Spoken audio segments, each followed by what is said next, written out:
ঈদযাত্রা নিরাপদ ও স্বস্তিদায়ক হওয়ায় যাত্রীদের অনেকেই নৌপথে বাড়ি ফেরেন। তবে বেশ কয়েক বছর ধরে চাঁদপুরে আধুনিক লঞ্চ টার্মিনাল নির্মাণ কাজের জন্য এখানে অপেক্ষমান যাত্রীদের জন্য প্রয়োজনীয় সুবিধা নেই।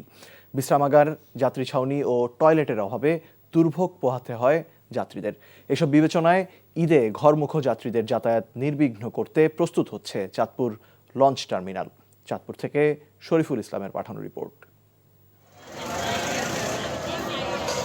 দেশের অন্যতম নৌবন্দর চাঁদপুর লঞ্চ টার্মিনাল। স্বস্তি আর আরামদায়ক ভ্রমণের জন্য দক্ষিণাঞ্চলবাসী বেছে নেন লঞ্চ। প্রতিদিন দক্ষিণাঞ্চলের হাজার হাজার যাত্রী ঢাকা চাঁদপুর নৌ রুটে যাতায়াত করেন। ঈদের সময় যাত্রীদের চাপ বাড়ায় এই নৌপথে ৩০টিরও বেশি লঞ্চ প্রস্তুত রয়েছে। তবে চাঁদপুর আধুনিক নৌবন্দর নির্মাণ কাজ ধীর গতিতে চলায় নানা সমস্যা ও ভোগান্তি শুরু হয়েছে। একদিকে গ্যাংওয়ে ও পন্টুন সংকট, অন্যদিকে লঞ্চঘাটের যাতায়াতে সড়কের বেহাল অবস্থা।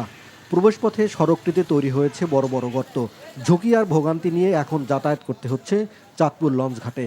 ঈদকে সামনে রেখে তড়িঘড়ি করে গ্যাংওয়ে, পন্টুন ও সড়ক সংস্কারের কাজ শুরু করেছে বিআইডব্লিউটিএ। আসন্ন ঈদকে সামনে রেখে আমরা চাই যে যাত্রীদের নিরাপত্তা এবং এই যাত্রী সেবা।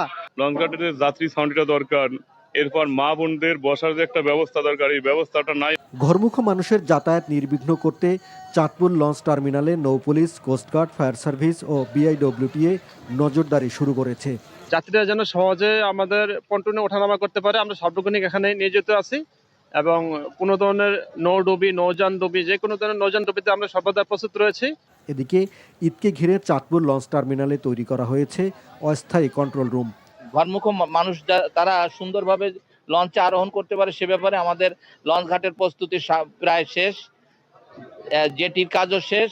ফিটনেসবিহীন কোনো নৌযান এই সময়ে চলাচল করতে না পারে এবং সাথে সাথে অতিরিক্ত যাত্রী বোঝাই করে যাতে কোনো লঞ্চ এই চাঁদপুর লঞ্চঘাট ছেড়ে যেতে না পারে অথবা আসতে না পারে। NTV news desk. এই ঈদে জামা জুতো অ্যাক্সেসরিজের ডিসকাউন্ট।